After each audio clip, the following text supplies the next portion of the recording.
Hello to all my story lovers.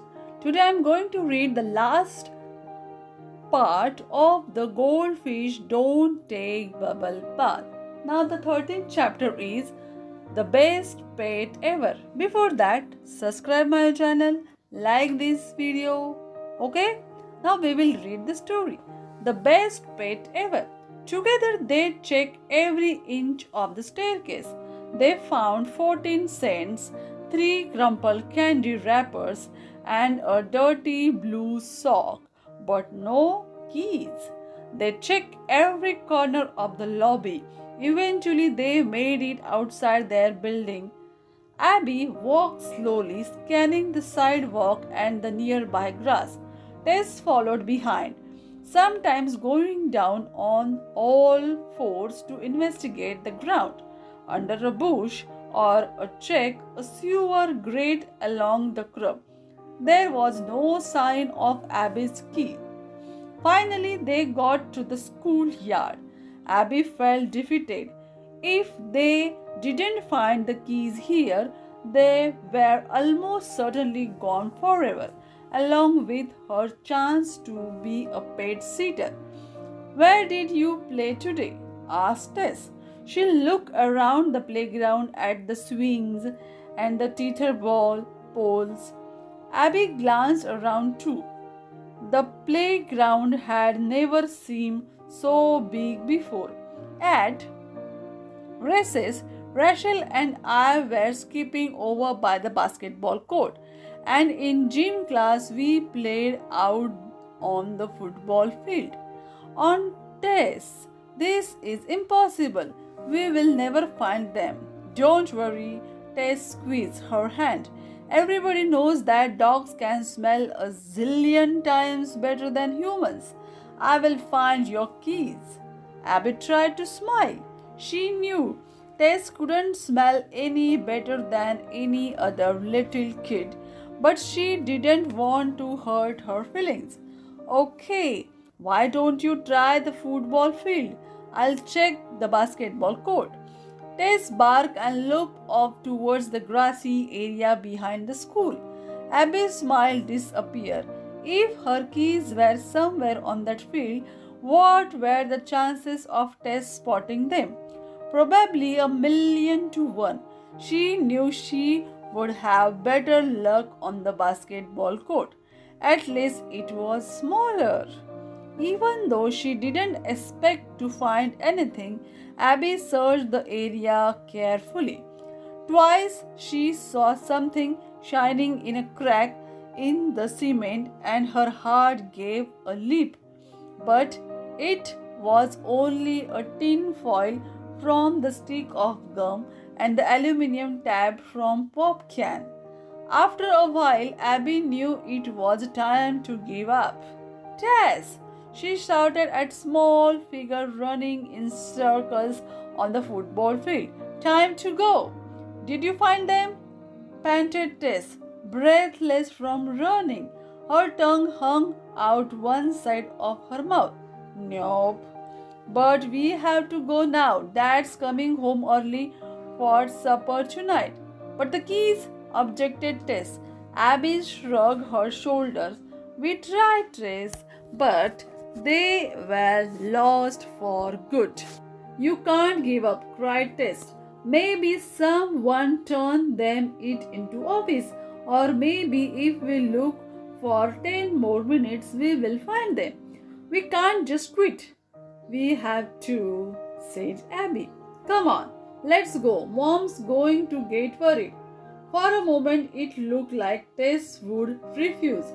Then she scratched behind her left ear and fell in a step beside Abby. I still think I could have found them if you would give a little longer, she grumbled. I was almost sure I smelled them a couple of times. Abby patted her sister on the shoulder. Thanks anyway. At least we tried. Now it's time to go home and face the music. I don't think you will feel much like listening to music, Tess said, giving her ear another scratch. Mom and Dad will be mad. I know, said Abby. She didn't understand why she felt so disappointed. There hadn't been much chance of finding the keys. Maybe a small part of her had hope for a miracle. They walked along in silence, lost in their own thoughts. The only sound was a scratch, scratch noise from Tess. Scratch, scratch, scratch, scratch. After a few blocks, Abby couldn't stand it anymore. Would you please stop that? She cried abruptly. You are driving me crazy. Tess quickly dropped her hand and stuck it in her pocket. Maybe I have got fleas for real, she said with a crooked smile. Abby couldn't help it. She began to laugh. She laughed so hard she had to stop walking. She stood on the sidewalk, clutched her sides, and laughed until she could hardly breathe. Tess smiled at her, though Abby could tell by the look on her face that Tess didn't see what was so funny. Slowly her laughter died down. When Abby was able to talk again, she grabbed Tess by the arm and pulled her along the sidewalk. Come on, she said with a hiccup. We are going to the pet shop. I am going to buy you the best squeaky toy in the whole store. What are you talking about? Asked Tess, bewildered. Mom was right all along, Abby said. She swallowed a few leftover giggles. I don't need a pet after all. I have got you, Tess, and you are better than any pet could be, even if you do have fleas. Well, it might be mosquito bite. Tess said, whatever. Abby replied with a grin. I want to get you a present to say thanks for helping me look for my keys and for being such a unique little sister. Tess still looked uncertain, but she followed Abby into the pet store. They headed straight to the squeaky toy display. Now the 14th chapter, Rubber Dog Bone. Pick any one of you want, said Abby. Really? Asked Tess. Go ahead. Abby said. You deserve it. Tess considered carefully. There were rubber, hot dogs and hamburgers, big knotted sections of rope and funny looking balls with soft spikes sticking out all over them. She hesitated, then picked up a large rubber ball. Can I have this one? Abby grinned. It's perfect. We will take it. The man behind the counter looked the bone and punched in the code. The name tag on his pocket said, Jeremy, did you girls just get a dog? He asked kindly. Abby dug into her pocket and pulled out all the money she had.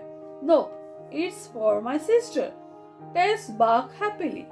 Jeremy looked puzzled as he put the bone in a bag and took the money Abby handed them. You are a little short, he said when he had counted it. Do you want me to put the bone aside until you have the rest? Abby felt foolish.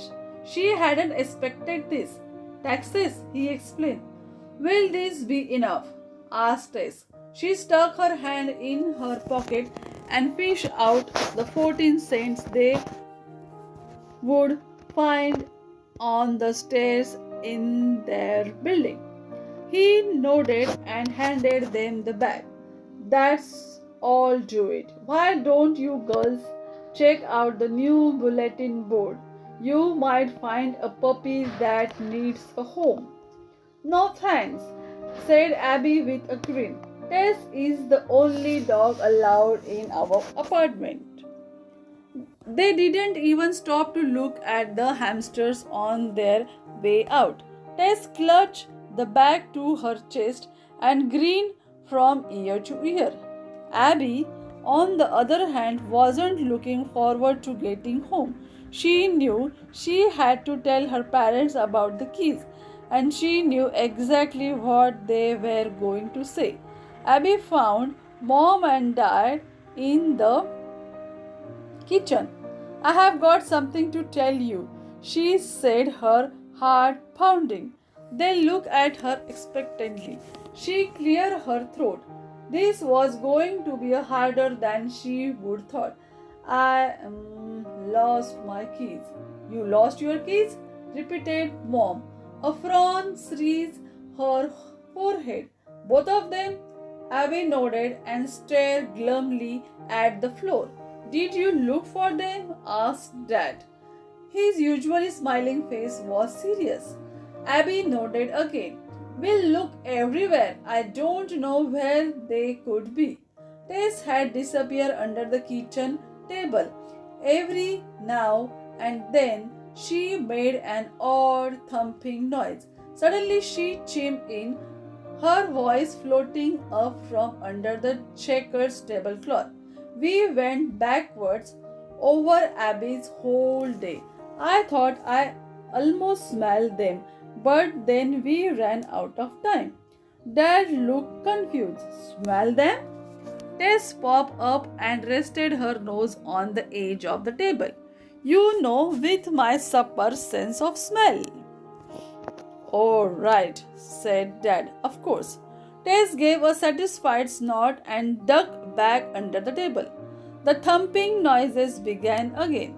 We searched, said Abby, but we couldn't find them. They are gone for good, I guess. Oh, Abby, said Mom. Abby could hear the disappointment in her voice. We trusted you with those keys. How could you lose them? Abby had asked herself that same question 100 times. I'm sorry, Mom, she said with a helpless shrug. I don't know how it happened. I guess the string broke. Then Mom said the words Abby was breathing. Maybe it was just too much responsibility for you. We thought you were old enough. Perhaps we were wrong. But I am responsible, Abby insisted. I have taken care of Mrs. Wilson's fish every day since she left.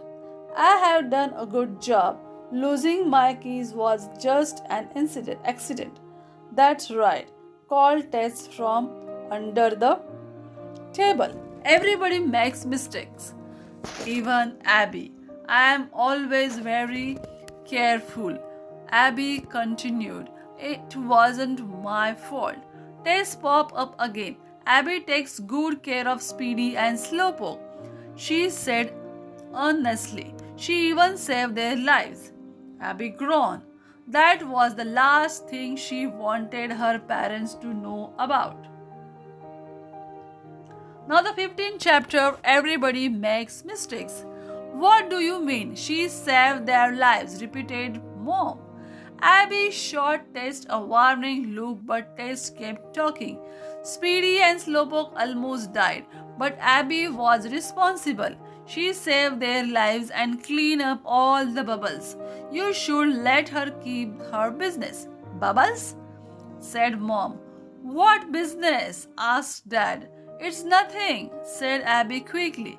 Abby's paid sitting business, exclaimed Tess. She ignored Abby's spring panic expression. Abby wants to take care of people's pet when they go away and stuff. Cats and dogs and rabbits and dash dash.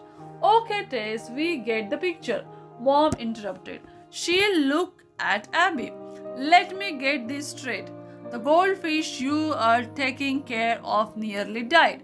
You lost the keys to Mrs. Wilson's apartment and you want to start your own pet sitting business?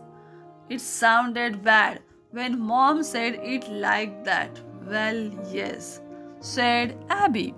She looked at both her parents. She had to make them understand. I know I made a few mistakes, but I fixed them too. At least most of them. That should count for something. How am I ever going to learn about responsibility unless I keep trying? Her parents were quiet for a moment. The only sounds in the kitchen were the strange bumps and thumps coming from under the table. Then a violent thud shook the table hard enough to spill Dad's coffee. What on the earth are you doing under there, Tess? Demanded Mom. Tess poked her head out between two chairs. Clenched between her teeth was the rubber dog bone Abby had bought her. What's that? Cried Mom, startled.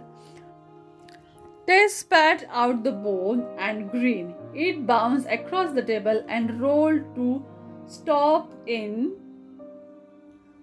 front of Dad. He picked it up between the two fingers and examined it warily. It's my new chew toy, she said. Abby got it for me. Isn't it great? I hope it's clean, he said, handing it back to Tess. We bought it today, Abby reassured him. Mom looked puzzled. You bought this for Tess? Why? Abby shrugged. I don't know. I just wanted to. That's all. I see, said Mom slowly. She seemed to be thinking about something. I noticed the masking tape is gone from your bedroom. Abby waited. Mom glanced over at Dad and he nodded slightly. Abby felt her hopes rising. For some reason, they didn't seem as angry as she had expected. She held her breath, waiting for them to speak. Losing those keys was a big mistake. Mom began in serious voice. It will cost money to replace them. I'll use the money I get from Mrs. Wilson, Abby said quickly. Mom went on. You will have to explain to Mrs. Wilson about her keys. That's part of taking responsibility for your actions. Abby was ready to agree to anything. I will, she promised. Having a pet sitting business is a big job. People will depend on you and it will be a lot of work. Animals are fun to play with, but they need to be taken care of properly. Abby wasn't sure she was hearing right. Does that mean I can do it? Mom hesitated, then glanced at Dad and again. I guess so, she said, as long as you understand what you are getting into. Abby couldn't believe it. Her parents were saying yes. They were going to let her pets sit again, even after such a disastrous first try. She didn't want them to change their minds, but she had to ask, why are you giving me another chance? Dad explained. Tess was right when she said everybody makes mistakes. That's how people learn. It's what you do to fix your mistakes that's important. I think you have shown us how responsible you really are. But how? She asked, confused. I thought I'd just prove how bad I am at responsibility. Dad chuckled. Quite the opposite, Abby. Think about it. You found solution for your problems. You saved the goldfish, and when you couldn't find your keys, you came to your mom and me. That's what.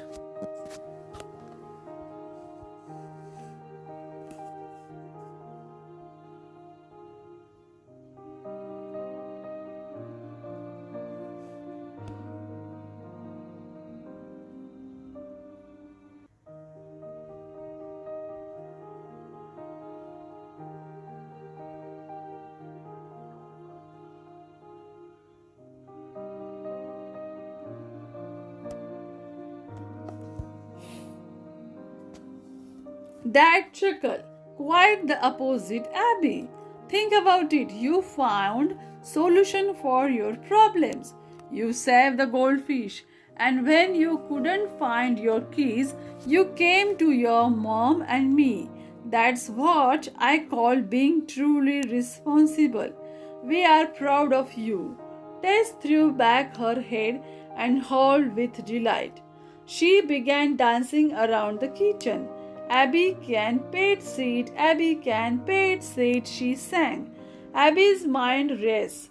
This wasn't what she would expected at all. She would thought this would be the worst night of her life. Instead, she could start planning her new business. First, she would make posters and hang them up all over town. They would have her phone number written on the tags along the boat, torn that people could tear off and take home. Then maybe she would make business cards. Suddenly she felt like singing too. Abby started working on her first poster right after supper. Mom gave her some strong white paper and set her up at the easel in her studio. First, Abby penciled in words. She used a big metal ruler to keep them straight. Then she colored them in with fat tip markers. Next, she decorated the edges with drawings of different kinds of animals. She was just putting the finishing touches on a dog collar when Mom poked her head in the door. Time for bed, Abby. Abby snapped the lid back on her marker. Okay, Mom, I'm all done anyway. What do you think? Mom stepped closer to look at the poster. She read the words and smiled. I think it's wonderful, she said. Are you going to let Tess help you hang it? Yep, said Abby. I thought I would stop at the pet store on the way home from school tomorrow. Mom gave her a quick hug. She will be so pleased. Abby rolled up the poster and secured it with a thick rubber band and stuck it in her backpack without showing Tess. She wanted it to be surprised. Then she got ready for bed. The opera music from the apartment below didn't bother her at all. She was sure she was going to dream about animals tonight. Now, the 16th chapter, The Lucky Poster. The next morning, Abby didn't say anything to Tess about the poster. They walked to school. At the end of the day, they met on the front steps of the schools and started home. When they reached the pet store, Abby stopped. Let's go in, she said to Tess. Tess looked up surprised. Why? She asked. Oh, there's something I have to do, Abby said mysteriously. Are you buying me another chew toy? Asked Tess. Nope. Abby shook her head. It's better than that. Abby pushed open the glass door and they stepped inside. She wasn't interested in the new shipment of pet care books or even the hamster in the window. Instead, Abby stopped at the bulletin board. She opened her backpack and pulled out the poster. She slid off the rubber band and unrolled it, bending it back a little to flatten it out. Help me put this up, Tess. Tess looked at it curiously. You made a poster. I am advertising my pet sitting business. I thought this would be the perfect place for my first poster. Woof! Approved Tess. She stepped forward and squinted at the words. What does it say? Abby grinned as she read words out loud. Going away. Need someone to look after your pet. Call Abby and Tess.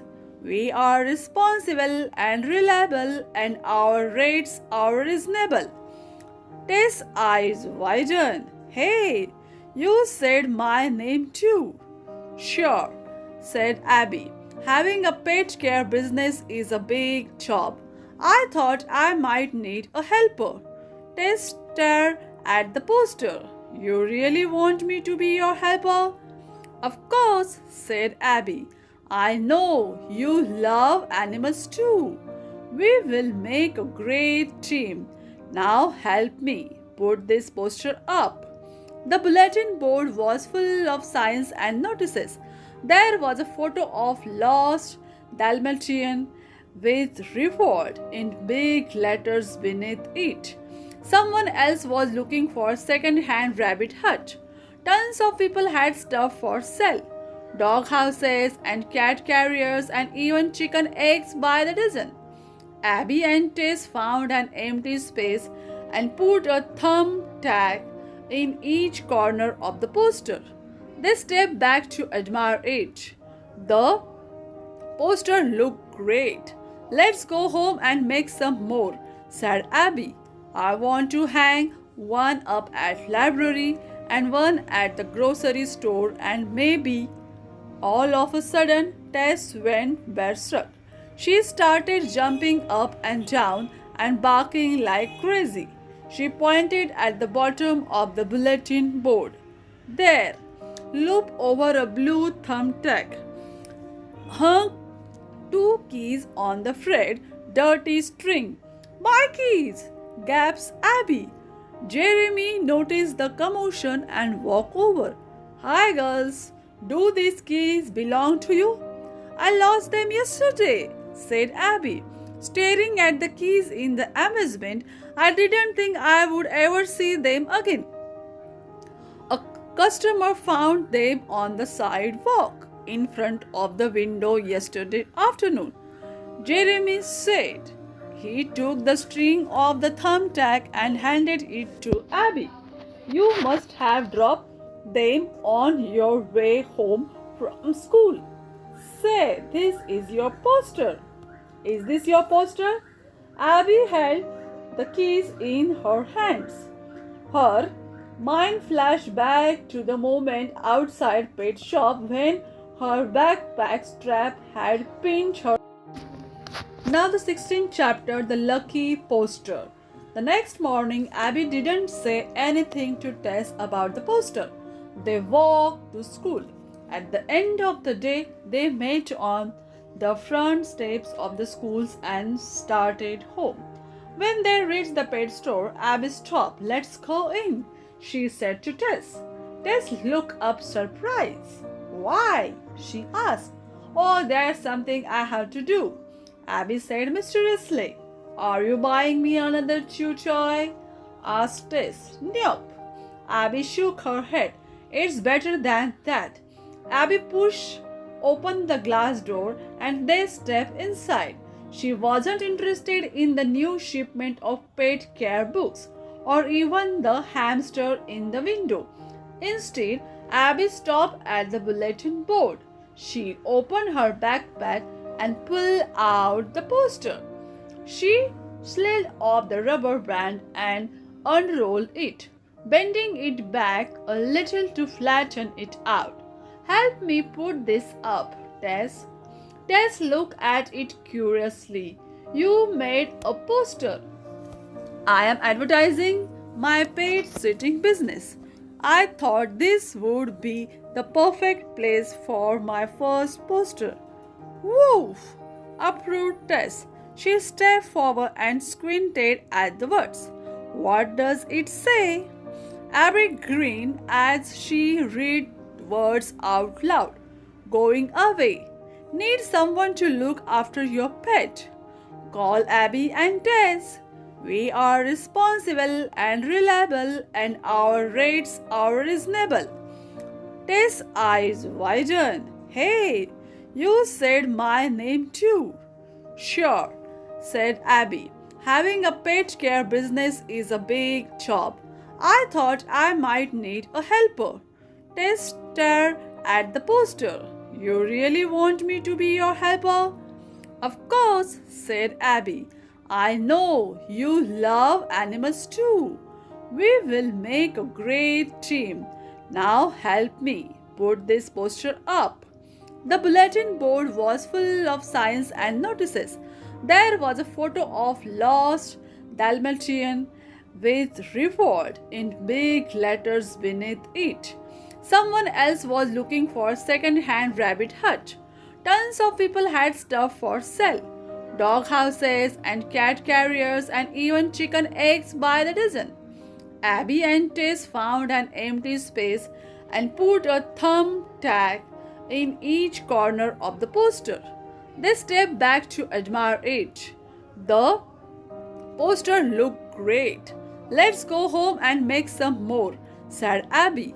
I want to hang one up at library and one at the grocery store and maybe. All of a sudden, Tess went berserk. She started jumping up and down and barking like crazy. She pointed at the bottom of the bulletin board. There, loop over a blue thumbtack. Hung two keys on the frayed, dirty string. My keys! Gasped Abby. Jeremy noticed the commotion and walked over. Hi, girls. Do these keys belong to you? I lost them yesterday, said Abby. Staring at the keys in the amazement, I didn't think I would ever see them again. A customer found them on the sidewalk in front of the window yesterday afternoon, Jeremy said. He took the string of the thumbtack and handed it to Abby. You must have dropped them on your way home from school. Say, this is your poster. Is this your poster? Abby held the keys in her hands. Her mind flashed back to the moment outside pet shop when her backpack strap had pinched her neck. Perhaps the knot had slipped when she shifted the heavy bag to her shoulder. The keys were dirty, and if they would have been stepped on a few times, but they were hers, all right. She wouldn't have to replace them after all. With trembling fingers, she tied the string around her neck. She tied a double knot, then a triple knot. She didn't want to lose them ever again. Yup, that's our poster, Tess answered proudly. We are starting our own paid sitting business. Well, isn't this a lucky coincidence? Jeremy said. He scratched his chin. My neighbor has a pet lizard. He needs someone to look after it for the weekend. Maybe I should give him your number. Tess looked up at Abby, her eyes shining. A lizard? She repeated in a breathless voice. Did you hear that, Abby? We might get to look after a real live lizard. Abby grinned at her. A lizard wasn't the same as a puppy. You couldn't brush its fur or take it for a walk, but it was definitely a step up from goldfish. Tell your neighbors to give us a call, Abby said. We take care of all kinds of animals. Tess chatted about lizards all the way home. Could we go to the library and get out a book on them? She asked. Sure, that's good idea, Abby said. We have to find out how to take good care of it. Tess rattled on. We need to know what it eats, what it drinks, how to keep its cage clean. Then she frowned. What's wrong? Abby asked. I was just wondering, Tess said in a timid voice. Do you think lizards like bubble baths? Now, this is the end of the story. Do you like it? Then comment it. Subscribe my channel. Bye bye.